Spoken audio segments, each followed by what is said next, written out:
Olá, eu sou o perito Kleber Miller e nesse vídeo nós estaremos falando sobre a perícia criminal e o direito, eu, juntamente com a advogada criminalista do Rio Grande do Sul, doutora Carla Shostak.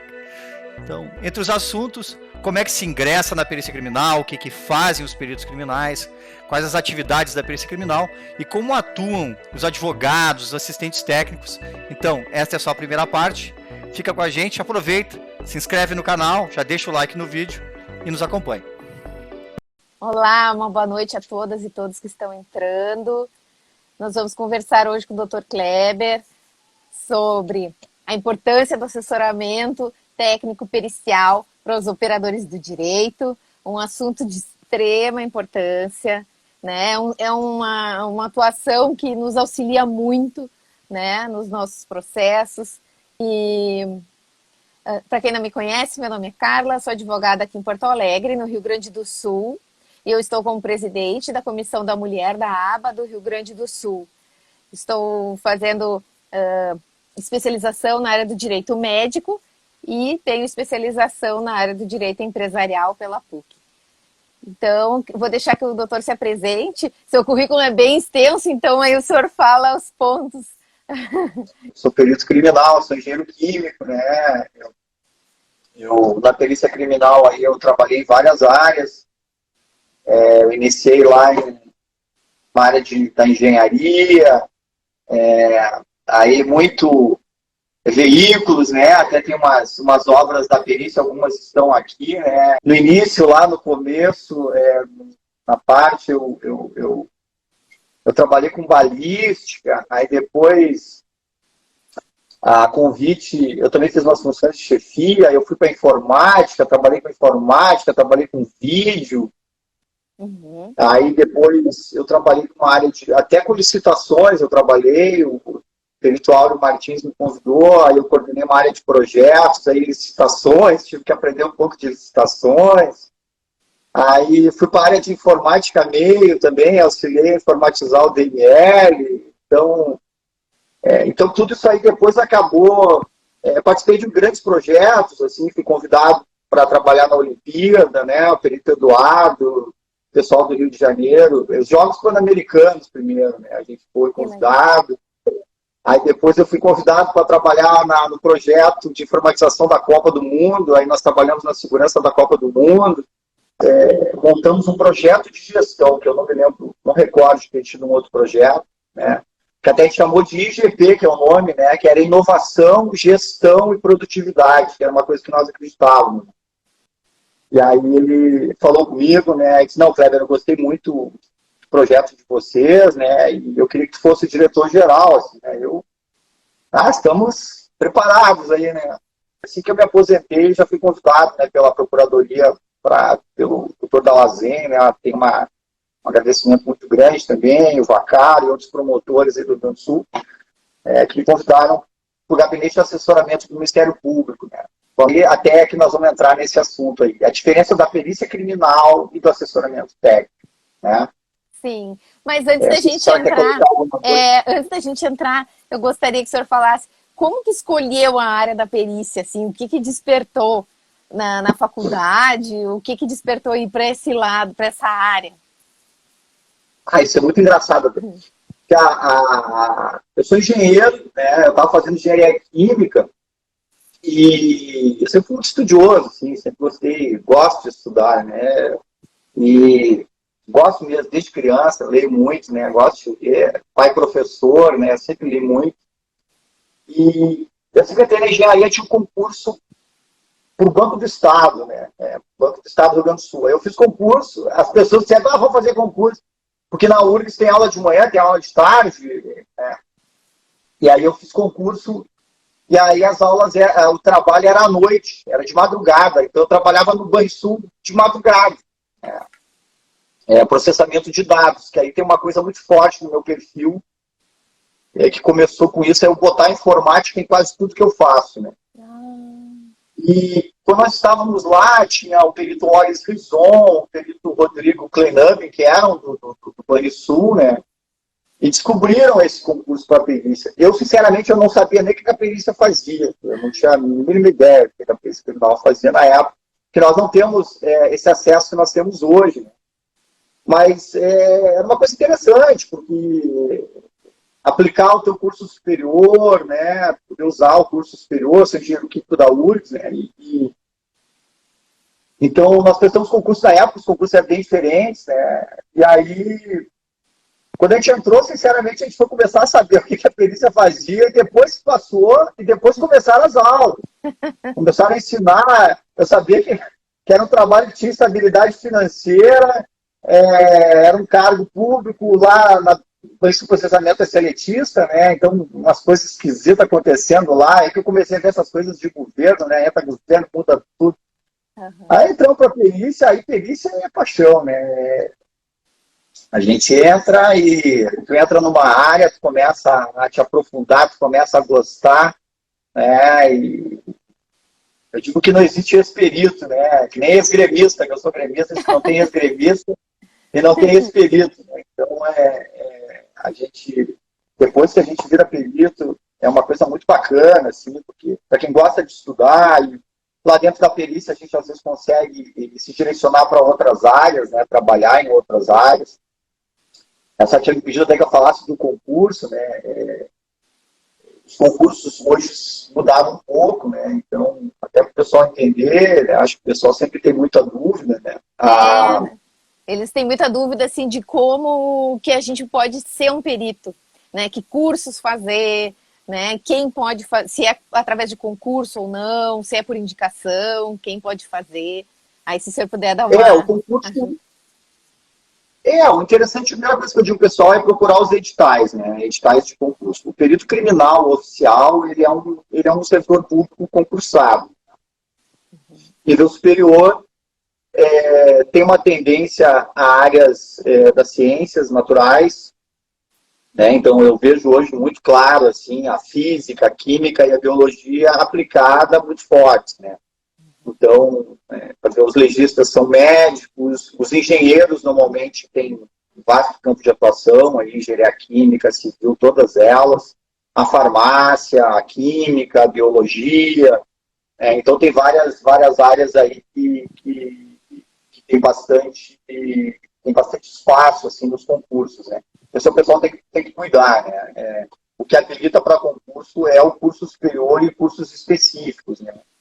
Então tem estados em que os peritos são policiais, né? Os peritos são dentro de uma estrutura policial. No Rio Grande do Sul, a perícia é separada, né? O Instituto Geral de Perícias é um órgão autônomo. E alguns estados são policiais, né? E dentro do concurso depende dessa formação. Então, normalmente, eu me lembro que quando eu estava na direção, a gente montou um concurso que tinha áreas que nos interessavam, que eram carências, né? Os engenheiros mecânicos, o pessoal de informática, então o pessoal de laboratório, era uma área que tinha mais carência, e normalmente a gente não consegue muitas vagas, né?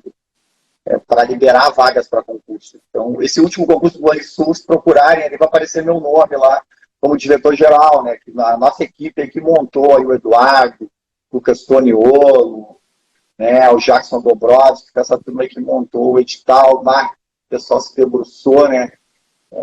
Poucas vagas liberadas, mas já era uma comemoração, né? Para a gente conseguir abrir o concurso. Às vezes passa um ano sem concurso, 4 anos, 5 anos sem concurso.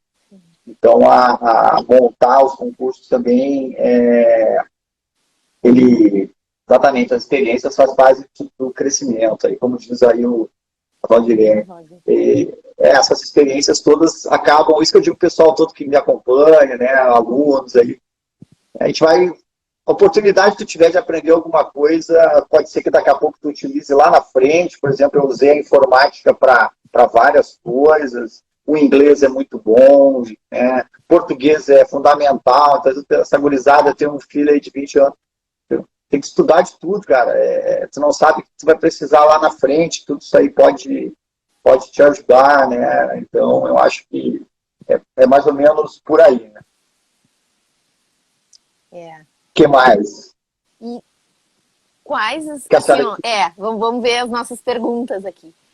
Isso, os tópicos que a senhora tinha marcado aí. Como que se inicia um atendimento no local do crime? Tá. Então, assim, ó, A perícia criminal, ela atende várias coisas, né? Todos os crimes tipificados, né? A senhora vai poder falar muito melhor que eu. Código Penal, todos os crimes que deixem vestígios materiais, eles dependem de atendimento policial. E aí o Código de Processo Penal, por isso que é o que cai nos concursos, né? Código Penal, Código de Processo Penal, que rege a atuação, né? O 158, 159, a infração deixar vestígios, é indispensável, exame de corpo de delito e outras coisas. Mas o pessoal conhece mais a perícia criminal pela morte violenta, né? Então, aí nós temos nessas mortes violentas, para distinguir da morte natural, uma pessoa, por exemplo, Covid, apesar de tudo, Perito Massuda, também uma fera aí da perícia brasileira, aí, obrigado pela presença, colegas aí todos os professores, Massuda é biomédico aí, né? Também é uma fera aí. E dentro da perícia criminal, voltando a essa coisa da cena do crime, que é o que mais se atende, o que acontece na morte violenta? Pode ser um homicídio, pode ser um suicídio e pode ser um acidente. Uma pessoa pode ter caído, é uma morte violenta, não é uma morte natural. A pessoa não morreu por idade, não morreu por câncer, não morreu, como a gente chama de morte natural. Uhum. Apesar de não parecer natural, uma questão, né, didática, assim, Então, uma morte violenta, vou pegar um exemplo, um homicídio, né, que é o que a gente mais às vezes trata, que isso aí depois vai tratar lá no tribunal do júri, que é uma coisa que eu trabalho bastante agora. Vamos supor, uma pessoa foi lá, matou a outra. Então, tem aquela cena do crime. Então, o que acontece normalmente? A pessoa liga para o 190 aqui em Porto Alegre, a gente chama de, tem uma central de atendimento, que a gente chama ali o DCCI, o Departamento de Comando e Controle da Secretaria de Segurança, e aí começa todos os acionamentos, né? Então, aqui em Porto Alegre, tu aciona uma equipe volante da Polícia Civil, desloca. Normalmente quem chega primeiro é a Brigada Militar responsável por isolar o local, então já fica isso, né, de não mexerem nos locais. Aí entra uma volante e, identificado isso aí, a perícia criminal, ela atua de várias formas, né? Então, tem equipes que trabalham de vários tipos de regimes de trabalho também diferentes. Por exemplo, nós podemos ter, nessa equipe para a morte violenta, os peritos eles trabalham 24 horas, né? Eles são plantões de 24 horas, o perito fica lá 24 horas e atende o que acontecer, as equipes atendem. Então, essa equipe primeira desloca, aí eu acho que é dos trabalhos mais importantes aí dentro da perícia, né, para substituir isso, que é por aí que começa tudo, né? Um isolamento bem feito, preservado, ninguém entra na cena, aí chega a equipe dos peritos aqui, cada estado tem uma diferença, o interior, às vezes, os peritos atendem de tudo, aqui em Porto Alegre, os peritos são especialistas, né? Então, normalmente, o pessoal de local de morte é muito bom. Rosilda, boa noite também, uma seguidora aí, sempre nos acompanha. Advogado criminal, perito criminal, são igual? Até deu até rima isso aí, essa pergunta dele. A gente pode abordar isso aí, né, doutor? Uhum. Então, a senhora quer falar? Não, fica à vontade. Não. É a Valdirene que perguntou. Então, o advogado, né, ele vai defender a pessoa que está sendo acusada e o perito vai auxiliar, né, na defesa ou na acusação. E depois o doutor vai entrar mais especificamente ali, informando se ele vai atuar junto com o Ministério Público ou junto com o advogado da defesa. Isso, exatamente. Então, só lá para a gente construir, né? Então, chega essa primeira cena de crime, no interior, o pessoal adora ter esse vai ver, tem uma turma que gosta aí, bastante. Não, eu vou até contar da minha experiência, quando eu estava na faculdade, logo nos primeiros semestres, a gente tinha, não sei agora, mas na época que eu fiz, tinha cadeira de medicina legal. E eu lembro, era um livro bem, bem grande, assim, e aí eu tinha aquele livro, o professor é o Dick, era o Dick pai, e no outro semestre era o Dick filho. O meu até era, acho que a capa era mole, acho que não era assim, capa dura. Era o Dick pai e Dick filho. Dick pai e Dick filho. Só fez na PUC? Na PUC, E aí Na época, acho que uns 2 colegas meus saíram da faculdade de Direito e foram fazer medicina, porque eles queriam ser médico legista, de tão apaixonante que é a cadeira. Eu não sei hoje em dia se ela é uma cadeira obrigatória ou não, mas na minha época era. E assim, era fantástica mesmo as aulas. Sabe? Daí tu te apaixona pelo direito criminal, pela perícia já no início ali, aí vai a faculdade empolgada. Não, é uma coisa, eu digo, é muito apaixonante, né? A perícia criminal, eu sou suspeito para falar, né? Eu sou apaixonado. Então, o que acontece? Os peritos nessa cena, nesse primeiro atendimento que o pessoal faz, então é feito, tem vários tipos de cenas de crime, né? Não existe local de crime igual, né? Então aí a complexidade, né? Então tem uma coisa do registro que a gente chama de eternizar, né? A cena de crime. Então é feito as fotografias. Eu sempre digo que o local de crime é primeiro da fotografia e depois do perito, né? Porque o importante é que aquilo tudo fique eternizado, né? Aquelas fotos bem feitas. Muita das fotos, o ideal é que elas sejam feitas sobre escala, né? A gente pode abordar tudo isso. Depois eu também vou abordar, o pessoal tem muita dúvida sobre os tecnólogos, depois eu posso falar sobre isso. Então, também a parte das coletas, né? Então, coletas de sangue,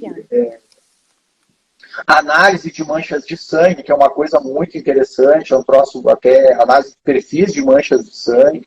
A gente acha, às vezes, que o sangue é uma coisa da biologia, né? Na perícia criminal, ele também é da biologia. Então, ele é talvez mais da engenharia química, né? Tanto que um dos nossos maiores autores de manchas de sangue é engenheiro químico, porque tem a ver com fluidos, né? Então, é aquela projeção do sangue, como é que o sangue se comporta como um fluido, né? A mancha, o arraste, o contato. Mas a gente consegue ver uma mancha diferente, tu sabe se foi uma projeção, se foi um contato, se foi alguma coisa, né, diferente.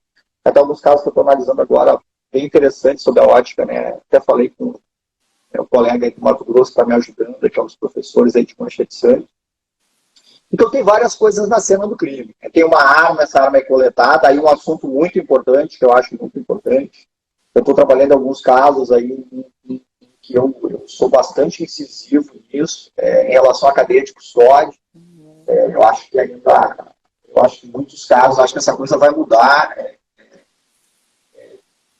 em relação à cadeia de custódia, porque a legislação mudou e que as provas têm que ser consideradas nulas quando elas não cumprem a cadeia de custódia.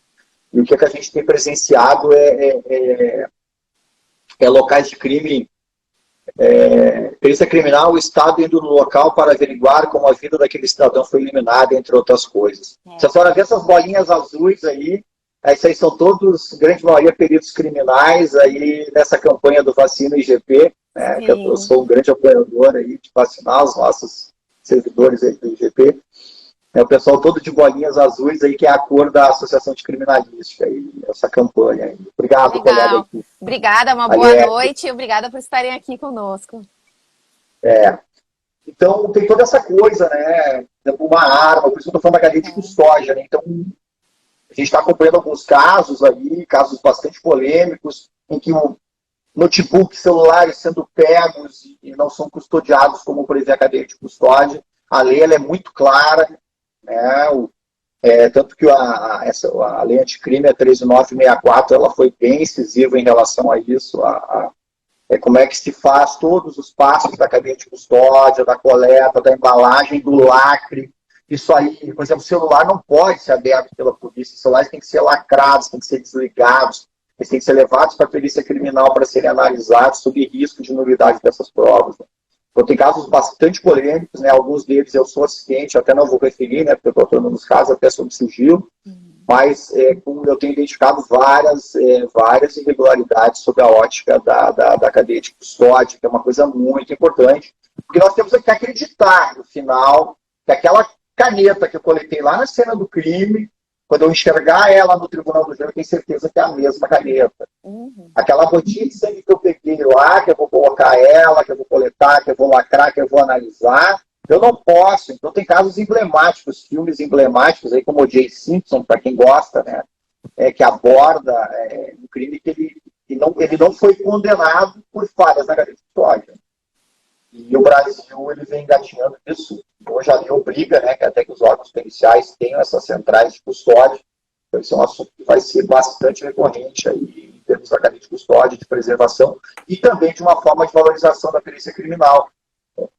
Ele é muito claro, assim, só não pode analisar um local de crime por um outro profissional que não seja perito se não existir perito. Você não pode suprir o teu perito criminal no teu estado, na tua região, e tu nomear uma pessoa, fazer uma análise no celular por um agente de polícia, por um delegado. Isso está errado sob a ótica da lei. Isso aí tem que ser a função ali da polícia de fazer investigação, é de que se preserve o estado das coisas, a lei é clara, e que sejam submetidos aos exames da perícia criminal oficial, né, os peritos oficiais de natureza criminal. Tenho vários colegas, até assessora de perícia aqui, um grande amigo aqui, o Pablo, né, que também as nossas referências aí em toxicologia e química legal. Deixar uma boa noite a todos os grandes amigos. E é importante, né, doutor, o senhor comentar assim, com o pessoal, que tem alguns podem estar assistindo, que não são muito acostumados. Quando acontece esse crime, chega o perito e ele vai pegar, vai pôr num recipiente, num saco, vai lacrar, como o senhor falou, né? Vai lacrar aquela prova e vai levar para analisar posteriormente. Aí ele abre o lacre, analisa e bota o mesmo lacre ou bota o outro lacre, não sei, aí lacra novamente e aí aquilo fica guardado, né? É até interessante aqui, tem um perito aqui que para mim é um grande amigo, e ele fez vários posts, é o perito criminal Barros. O pessoal que acompanha o perfil dele, a forte dessa fera aí é balística, é armas. E às vezes a gente viu alguns vídeos na internet, o policial pegando a arma, o Barros vai me ajudar aí, pegando a arma e mostrando, olha a arma aqui, como é que funciona. Botou toda digital. Não, a primeira coisa que o perito criminal, o pessoal olha, quem olha de fora, olha que legal, isso, a arma assim, a arma assado, com problema. A primeira coisa que o perito criminal olha quando ele vê um vídeo dele assim, acabou com a cadeia de custódia. É a primeira coisa que o perito criminal olha. Porque eu peguei um caso agora que tinha uma coisa fundamental, que era uma pluma da camiseta que ela engatou na arma. E isso era uma prova de que houve um embate entre as pessoas. Porque aquela fibra da camisa daquela pessoa dentro da arma da outra pessoa mostra que aquela arma teve contato com aquela fibra daquela arma. Essa arma foi toda desmontada e foi mandada. E aquele pelo, aquela fibra, que podia definir toda uma dinâmica, ela foi comprometida, ela foi destruída. Então, é um outro caso que eu estou atuando também. Então, a gente começa a identificar depois, e aí nós vamos entrar nessa coisa vou dar mais uma alongada aqui, mas depois a gente vai entrar nessa coisa do assessoramento técnico, até para desmistificar uma série de coisas. E todos esses exames que são feitos depois, esses vestígios cuidados, preservados, embalados, eles vão lá para o Barros, lá na balística, eles vão lá para o Pablo, lá no laboratório de toxicologia. O corpo vai lá para o DMR para ser necropsiado. Agora nós estamos acompanhando os outros casos aí, Borel e outros casos todos aí. Então, a medicina legal vai analisar uma coisa, que é um corpo em cima de uma bandeja, que é o que a gente sempre diz, o médico legista, ele analisa um corpo em cima de uma bandeja. Então, às vezes, muitas coisas da dinâmica, elas são desconhecidas, né? E essa junção de tudo, a análise da medicina legal, pessoal da fonoaudiologia forense, também só vai ver o pessoal aí da fono, aí, que são as perícias de áudio. Cecília Bandeira, também uma perita aí da Bahia. Pessoal, boa noite. Boa noite, obrigada. Só vai ver que tem gente que do Brasil inteiro aí está acompanhando. Que legal. Isso é muito bacana, assim. Aí, o que acontece? Essa colega aqui, ela até participou dos Jogos Pan-Americanos, a Cecília, né? Ela estava comigo lá nos Jogos Pan-Americanos, lá. Um grande abraço para minha amiga aí. O pessoal da Fono também, obrigado. Então, essa análise toda que os peritos fazem, então aí eu acho que uma grande diferença começa por aí, uma grande diferença da perícia criminal e do assessoramento técnico, porque o perito criminal, o que acontece? Ele recebe um ofício e diz assim, pericia essa caneta. Ele pega aquele ofício, ele pega aquela caneta e ele faz o exame da caneta e ele entrega. Aí, para um outro perito, tu manda tirar essa tinta que está aqui dentro, analisar aquela tinta, lá, manda para um outro laboratório, ele vai pegar um ofício dizendo assim, analisa essa tinta. Ele vai pegar aquela tinta, vai analisar aquela tinta e vai emitir um relatório da tinta. Ou seja, a perícia é toda fragmentada, eu chamo isso de mosaico da prova. Né? A perícia é toda fragmentada. Um perito atende o local, o outro atende a arma, o outro atende o sangue, o outro atende o corpo, e ainda não temos na perícia, exceto poucos casos, casos de reprodução, em que um perito master, alguma coisa assim, ou uma junção dessas equipes, casasse todas essas provas. O que acaba acontecendo são emissões de laudos totalmente independentes. A grande maioria desses laudos, até por conhecer os colegas, maravilhosos, sem erros, sem nada. Né? Mas o que acaba acontecendo, e aí vai entrar a função do assessoramento técnico que eu quero entrar, que também é uma experiência que eu tive e começou há uns 5 anos, mais ou menos, logo depois que eu saí da perícia, 4 anos. O assessoramento técnico, o que a gente faz? A gente tem a oportunidade de pegar todas as provas policiais. Tu tem o inquérito, tu tem os depoimentos, tu tem informações que os peritos não têm nem como trabalhar. Eu fiz uma estatística na perícia criminal.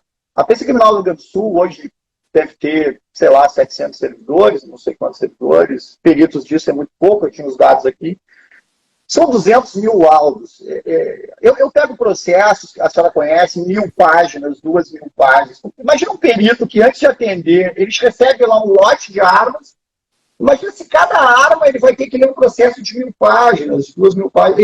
Eles não fazem isso, eles não têm como fazer isso. Se a perícia já tem uma demanda enorme, tá? Seria muito complexo para os peritos conhecerem o inquérito todo. Então, o que ele faz é aquela análise, são especialistas a analisar aquelas coisas individualizadamente. Então, o que acaba acontecendo no assessoramento técnico, é que o pessoal tem uma visão, para muitos, equivocada, e alguns colegas mais esclarecidos têm uma visão muito interessante, é que o assistente técnico também ele melhora a perícia criminal, porque a gente bota o dedo na ferida. Mas mais do que criticar ou tentar derrubar laudos, é isso que eu digo, eu 20 anos perito criminal, eu não vou pegar um processo, analisar e mentir porque eu estou na defesa. Eu vou dizer o que tem que ser dito. Só que às vezes tem provas que não foram feitas, existem muitas dúvidas, ainda mais se a gente tratar em tribunal do júri, que são os crimes dolosos contra a vida, em que esse processo ele não vai ser julgado por um juiz togado, ele vai ser julgado por uma comissão de sentença. E essa comissão de sentença é o tio do Uber, é o senhor da padaria, as pessoas que não são do bem não entendem. É um fotógrafo ali da esquina, entendeu? São cidadãos do povo que vão julgar. Aí, se eu vou falar em cronotanatognose para o motorista do Uber, até eu explicar para ele o que é cronotanatognose, que é o diagnóstico do tempo da morte, é muito complicado. Então, isso é uma coisa que eu sempre falo para os colegas, para os peritos. A gente tem que ser muito técnico, mas também existe um problema. Quem vai ser o usuário do teu laudo? Quem vai usar o teu laudo? Né? Então, às vezes, os laudos têm dificuldade até para os operadores do direito entender. Eu tenho um promotor que eu gosto muito, o doutor Rodrigo Brandalize, foi meu chefe lá no Ministério Público. E nós atuamos num caso, aí o pessoal da química aí vai adorar, que trabalhava com carboxiemoglobina. Né? O que é isso? Em relação a saber se uma pessoa ela morreu e foi queimada, ou se ela foi queimada viva. Qual é a diferença? Quando a pessoa está viva e tem uma coisa queimando, emite monóxido de carbono. O monóxido de carbono, nós vamos ficar respirando, aquele monóxido de carbono vai para o teu sangue e vai gerar uma substância que se chama carboxiemoglobina. Quando eu analisar carboxiemoglobina, eu vou saber que aquela pessoa estava viva. Estava viva, porque aquilo foi para a corrente sanguínea, quando analiso na lua. Agora, se eu peguei a pessoa e toquei fogo e botar lá, talvez ela tenha uma concentração mais baixíssima disso. Né? Então, o que é isso?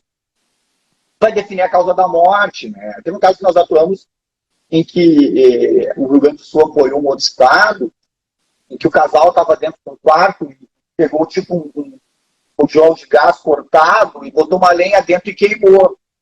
E aquilo começou, eles dormiram dentro do motel ou dentro do hotel, e aquele gás continuou queimando, e eles morreram sem saber que morreram. Sim. Porque eles inalaram aquele gás, o monóxido de carbono, mas isso aí depois, o que vai acontecer? Quem é que matou aquelas pessoas? Como é que elas morreram? Quando tu analisar o sangue, tu vai identificar a carboxamoglobina. Então tu vai saber que né, nesse caso em específico, sem lesões, sem nada, que a causa da morte foi aquela inalação. Né? Então, em relação ao assessoramento técnico, que eu acho muito bacana de poder falar sobre isso, e se tratando de uma obra que eu gosto muito, que é essa aqui, eu não sei se a senhora conhecia, que é do juiz Alexandre, que é o Código do Processo Penal, e aí os colegas sobre a teoria dos jogos, que ele trata o processo penal como um jogo, né? Então, essa Mônica aqui, tem o meu também, ó. Ela tem ainda da mesma edição. Então, assim, o que é? Para nós que atuamos no júri, o que acontece? E agora eu tenho começado a atuar, alguns advogados me procurando para que eu atue desde a fase de inquérito, né? Até para aquelas perícias cautelares. Então, o que eu falo até para os colegas, assim, a melhor coisa que tem para um processo são as provas da perícia oficial. Então, muito do que eu faço é dizer assim, olha, solicita que a perícia faça isso. Solicita que a perícia faça. Solicita que a perícia faça uma perícia dos autos. Solicita que a perícia faça, porque a perícia, ela tem a coisa da isonomia. A perícia não é da acusação e não é da defesa. Ela seriam os juízes científicos, né, como alguns autores definem. Né? Então a perícia, ela julga aquilo cientificamente. Não tem, como nós mesmos falamos da perícia criminal, não tem inocentes nem culpados. A função da perícia é buscar a verdade científica. Né? E quando a gente trata de processo penal e teoria dos jogos, em que tu enxerga depois isso como um jogo. Boa noite, doutora Priscila. Boa noite. Deve ser das suas amigas aí. Sim. Então, doutora Jade também, viu? Para mim está sendo um grande prazer conversar com ela. Apaixonada, Chayane Emanuele também. Boa noite. Então, assim, o que eu vejo hoje com os advogados, desde o começo a gente já monta uma estratégia, é uma estratégia de jogo, em que a defesa ela já sai perdendo. Porque nessa visão do jogo, em que o Ministério Público entra com acusação, e às vezes talvez inquéritos mal conduzidos, ou até, às vezes, sem provas, com testemunhas. Eu pego casos que a pessoa, ali na hora que ela foi presa, ela fala uma coisa. E aí, está interrogada daqui 15, 20 dias, ela já muda todo o depoimento dela. Então, isso é muito complexo. Né? Porque então, tem aquele caso das falsas memórias, né? Tem essa questão das falsas memórias. Tem as falsas memórias, e daqui a pouco, eu vou citar um caso muito interessante, ela só falou de memórias, é muito legal. Tem um dos casos que eu acho mais fantásticos aí, que aconteceu no Rio Grande do Sul, e a doutora Michele, advogada também, boa noite, que é o caso de Lânio Glione, né, que é a mãe do menino Bernardo. Né? Então, é um caso sobre a ótica da prova técnica que ele é sensacional. Assim, até saiu matérias minhas no Fantástico, eu era o diretor-geral, e a perícia criminal do Rio Grande do Sul foi fantástica. Assim, nós criamos uma reprodução simulada em 3D, tinham dúvidas sobre homicídio e suicídio. Então, assim, pela ótica da prova, é muito interessante. E tinha uma coisa muito característica, assim, vou entrar nessa coisa das memórias, assim. Várias pessoas, era um consultório, para quem não conhece o caso, tinha um consultório, resumidamente um consultório, a Odilane, que era a mãe do Bernardo, ela entrou e ficou esperando o médico lá dentro. Né? E a Odilane depois veio a morrer com um tiro na boca, que entrou aqui no céu da boca e veio se alojar aqui na parte superior do crânio. Dentro do consultório só tinham 2 pessoas lá dentro da parte reservada, a Odilane e o marido. E na antessala, aqui tinha a secretária e testemunhas que viram coisas e ouviram coisas com visadas diferentes e que chegaram no local em tempos diferentes. Tem gente que a testemunha, ela ajudou a socorrer, tem gente que testemunha que foi a primeira pessoa que chegou no consultório, tem uma testemunha que foi a última pessoa do consultório. Mas sobre as memórias, só foi dado um tiro, foi dado um único tiro. E a arma da cena do crime, ela mostra que não foi crime, foi suicídio. Nós temos, hoje eu posso afirmar, foi suicídio, com certeza. Não absoluto, mas por todos os elementos que nós analisamos. Eu era o diretor da época. E o caso foi reaberto, tem toda uma polêmica aí.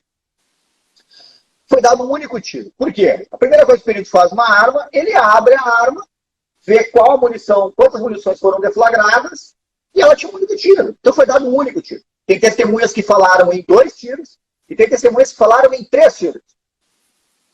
Ou seja, depois eu fiquei pensando muito tempo sobre esse caso, é um caso que eu já palestrei sobre ele bastante. Só se tivesse uma outra arma. Não tinha outra arma, não tinha nada. Mas para ter mais tiros.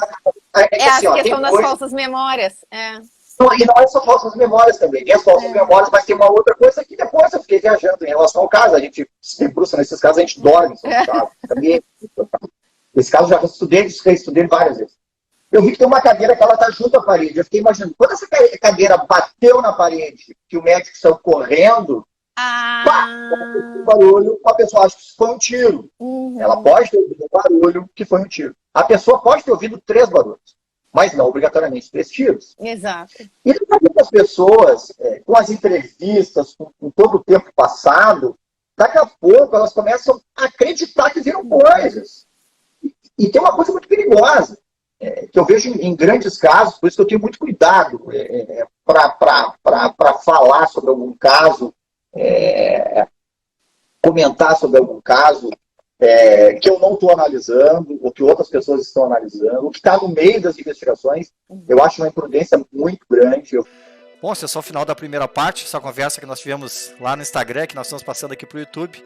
Eu, perito Kleber Miller, com a advogada criminal Carla Shostak. Então, quem não se inscreveu, deixar aí se inscrever no canal, deixa um like no vídeo, ajudar a divulgação aí do canal Ciências Forenses e nos acompanha aí na segunda parte.